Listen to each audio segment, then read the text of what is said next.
오늘 이 새벽에 하나님께서 우리에게 주시는 하나님 말씀은 레위기 8장 1절에서 13절까지 말씀입니다.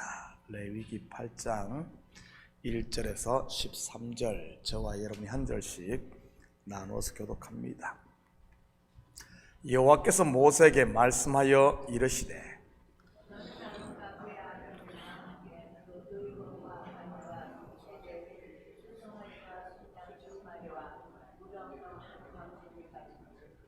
온 회중을 회막문에 모으라.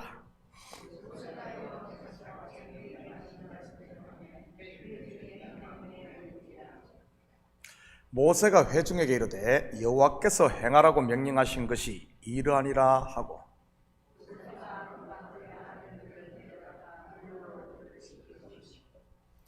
아론에게 속옷을 입히며 띠를 띄우고 겉옷을 입히며 에봇을 걸쳐 입히고 에봇의 장식 띠를 띄워서 에봇을 몸에 메고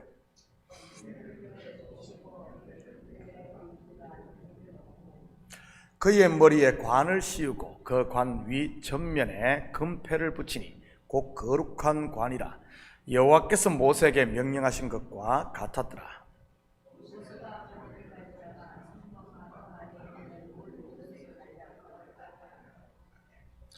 또 제단에 7번 뿌리고 또 그 제단과 그 모든 기구와 물두멍과 그 받침에 발라 거룩하게 하고,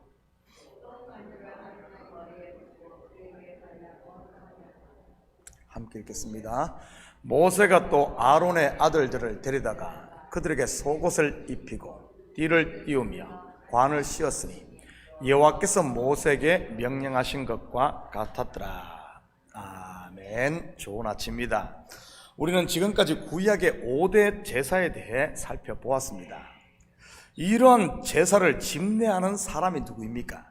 바로 제사장입니다. 그래서 오늘은 제사장이 세워지는 위임식에 대해 공부해 보도록 하겠습니다. 제사장으로 위임되는 대상은 정해져 있었습니다. 바로 아론과 그의 아들들, 곧 그의 후손들입니다. 제사장직은 세습직이었지요.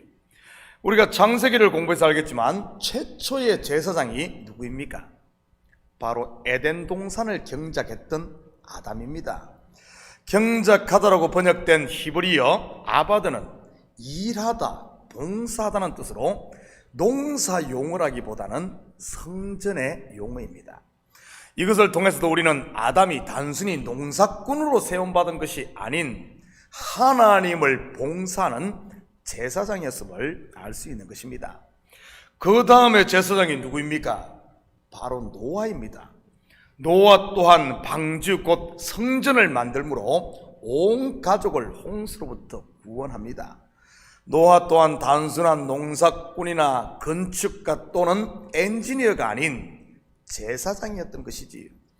아브라함, 이삭, 야곱 또한 한 가정이나 족장의 제사장으로 세움받았던 사람들이고요.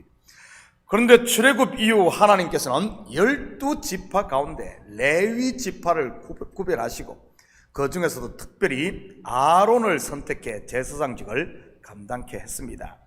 이러한 제사장은 하나님과 사람 사이에서 우리의 중보자가 되신 예수 그리스도를 예표하는 것이고요. 그리고 예수 그리스도를 주로 영접한 성도인 저와 여러분이 이 세상에, 이 시대에 제사장인 것이지요. 확인합니다. 베드로전서 2장 9절입니다. 그러나 너희는 택하신 족속이요 왕같은 제사장들이요 거룩한 나라요 그의 소유가 된 백성이니 이는 너희를 어두운 데서 불러내어 그의 기이한 빛에 들어가게 하신 이의 아름다운 덕을 선포하게 하려 하심이라. 그런 면에서 보면 오늘 본문의 이야기는 제사장 위임식은 바로 저와 여러분의 이야기인 것입니다. 먼저 위임식 제사 때 반드시 준비해야 할 것들은 의복과 관유와 수송아지 1마리와 수양 2마리 그리고 무교병 1광줄이었습니다. 위임식은 총 7일간 절차에 따라 진행되었는데 오늘은 위임식 속에 담긴 영적 의미들을 한번 살펴보도록 하겠습니다. 3절 4절입니다. 온 회중을 회막문에 모으라. 모세가 여호와께서 자기에게 명령하신 대로 회중이 회막문에 모인지라. 제사장 위임식은 온 회중 앞에서 진행되었습니다. 물론 여기에 온 회중은 출애굽한 이스라엘 전체를 말하지는 않을 것입니다. 왜냐하면 이스라엘 백성 장정만 해도 60만 명이요, 어린애 여자까지 모아놓으면 한 200만 300만 되는데 어떻게 그거 다 모일 수 있겠습니까? 아마 백성들을 대표하는 족장이나 장로들이 모였을 것입니다. 그런데도 성경은 온 회중이 모였다고 한 것은 제사장들이 온 회중의 중보자이기 때문인 것입니다. 이것은 이 시대 기름 부음을 받아 세워진 목사나 장로뿐만 아니라 영적으로 기름 부음 받은, 곧 성령을 받은 성도들도 마찬가지인 것입니다. 그러기에 성도는 평상 아래 놓인 등이나 말로 덮어둔 빛이 되어서는 안 되는 것입니다. 등경 위에 있는 등, 산 위에 있는 빛이 되어야 하는 것이지. 그래야 모든 사람에게 빛을 비추고 그 사람들을 주께로 인도하는 이 중보자, 제사장이 역할을 할 수 있으니까요. 6절입니다. 모세가 아론과 그의 아들들을 데리다가 물로 그들을 씻기고, 위임식의 첫 단계는 물로 씻는 것입니다. 이 물은 번제단과 성소 사이에 있는 물두멍의 물을 말하는 것으로, 창세기로 말하면 노아의 홍수를, 출애굽기로 말하면 홍해를 건너는 것과 같은 것입니다. 물론 신약의 언어로 말하면 세례요, 회개인 것이고요. 이것은 죄를 씻어내는 것을 상징할 뿐만 아니라 물에 잠겼다가 다시 살아나는 거듭남을 말하는 것입니다. 하나님의 일꾼은 반드시 이 중생의 경험이 있어야 된다는 그런 말이지요. 거듭나지 않은 사람이 어떻게 영혼들을 주께로 인도할 수 있겠습니까? 소경이 소경을 인도하는 꼴이 되고 마는 것이지요. 저는 우리 식구들이 일보다는 먼저 자신을 정결케 하고 하나님과의 이 바른 관계가 형성되기를 축복합니다. 가끔 보면 교회에 온 지 얼마 되지도 않아 이것저것 간섭을 하며 앞에서 일을 하시려고 하는 분들이 있는 것을 보게 됩니다. 그런데 그런 분들 치고 오래 가는 분 거의 보지 못한 것 같습니다. 좌충우돌하다가 바람과 함께 그냥 사라지는 것이지. 성도는 하나님과의 관계가 제일 우선시 되어야 하듯이 교회도 마찬가지인 겁니다.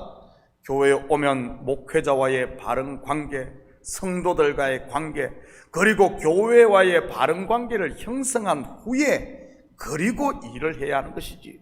그럴 때 교회에 유익이 되고 덕을 세우는 하나님의 진정한 일꾼이 되는 것입니다. 그런데 요즘에 보면 너무 성급한 사람들이 많아요. 일에 목숨 거는 것처럼. 특별히 우리 한인들에게는 일 중독이라는 게 있지 않습니까? 그러다 보니까 교회에서도 일 중독에 빠져서 일만 실컷 하고 하나님과의 관계도 없고 목회자와의 바른 관계도 없고 성도와의 바른 관계도 없다 보니 일에 지쳐 결국에는 일하다가 그냥 끝나는 겁니다. 이 땅에서 교회를 실컷 하고 하나님 앞에 갔을 때 내가 너 모른다면 어쩔 겁니까? 우리 일이 중요한 게 아니에요. 일은 나중입니다. 내가 준비되고, 우리 사람도 그렇지 않습니까? 태어나자마자 일 시킵니까? 초등학교, 중학교, 고등학교, 대학교 인생의 3분의 1을 훈련받지 않습니까? 그런 일할 준비가 됐을 때, 사회에 나갔을 때 일을 제대로 하는 것이지, 초등학교부터 일을 시키고 하면은 어떻게 그걸 하겠어요? 이런 세상의 모든 시스템을 알면서 이게 기본 아닙니까? 그래서 우리가 이것도 보면 물로 씻는 일부터 시키지 않았어요. 물로 씻는 그를 정결케 하는 이것부터 했다는 사실입니다. 7절에서 9절입니다. 아론에게 속옷을 입히며 띠를 띄우고 겉옷을 입히며 에봇을 걸쳐 입히고 에봇에 장식띠를 띄워서 에봇에 몸을 쁘고 흉패를 붙이고 흉패에 우림과 둠밈을 넣고 그의 머리에 관을 씌우고 그 관 전면에 금패를 붙이니 곧 거룩하신 관이라. 여호와께서 모세에게 명령하신 것과 같았더라. 몸을 씻은 다음에는 제사장의 옷을 입었습니다. 제사장의 옷은 7가지로 구성되어 있는데 방금 읽은 것처럼 속옷, 겉옷, 띠, 에봇, 흉패, 관, 그리고 금패입니다. 이 금패는 여호와께 성결이란 글자가 새겨져 있고요. 물론 여기서 말하는 제사장은 대제사장을 말하는 것입니다. 일반 제사장은 속옷과 띠, 관, 이 3가지로 구성되어 있습니다. 대제사장이 이 옷을 입지 않고서는 하나님의 성소에 나아갈 수도 없을 뿐만 아니라 나갔다가는 죽임을 면치 못하는 것입니다. 그렇다면 이 옷은 무엇을 상징하는 것이겠습니까? 바로 예수 그리스도로 말미암아 주어진 의를 말하는 것입니다. 요한복음 14장 6절입니다. 예수께서 이르시되 내가 곧 길이요 진리요 생명이니 나로 말미암지 않고는, 이 의의 옷을 입지 않고는, 예수의 옷을 입지 않고는 아버지께로 올 자가 없느니라. 예수님께서 베푸신 비유 속에도 예복을 입지 않고 이 그리스도의 의의 옷을 입지 않고 은혜를 덧입지 않고 혼인잔치에 온 사람을 어떻게 하는가 볼까요? 마태복음 22장 12절 13절입니다.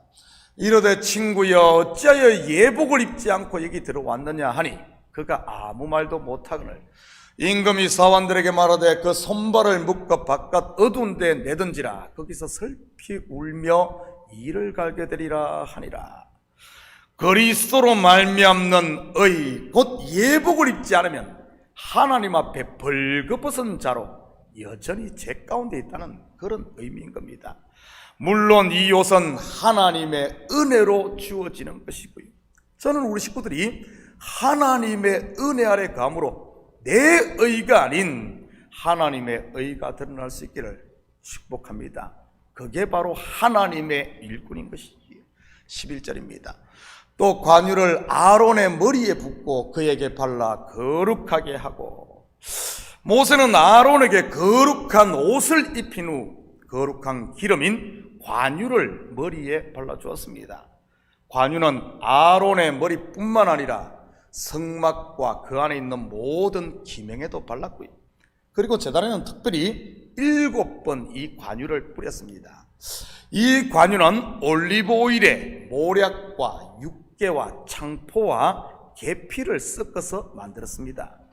이 관유는 대제사장을 위임할 때뿐만 아니라 왕이나 선지자를 세울 때도 그들의 머리에 어노인팅, 기름을 부었지요.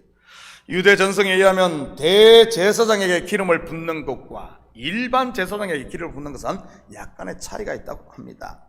대제사장 아론의 경우에는 머리에 기름을 부어 그 기름이 머리와 수염을 타고 제사장의 의복까지 타고 내리도록 부었고, 일반 제사장의 경우에는 단지 기름을 찍어 앞머리에만 이렇게 발랐다고 합니다.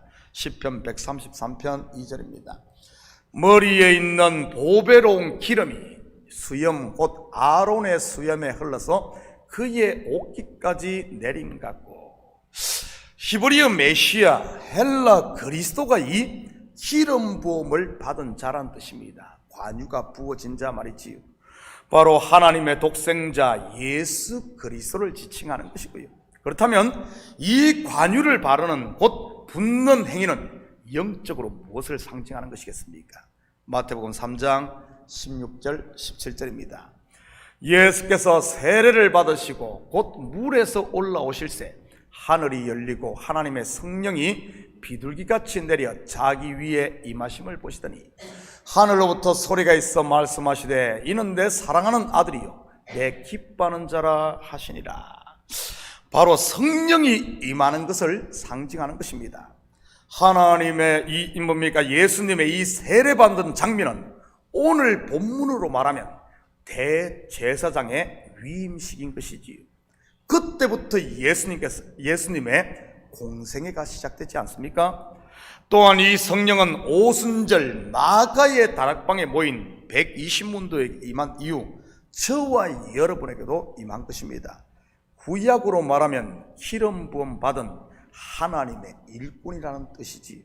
그러기에 이제 성도는 자기의 힘이나 꿈을 쫓아서는 안 되는 것입니다. 오히려 자기를 내려놓고 우리 속에서 역사하시는 성령의 법에 순종해야 하는 것이지요. 왜냐하면 하나님의 기름 부음이 우리 속에 있는 우리 성도는 하나님의 일꾼이기 때문인 것입니다.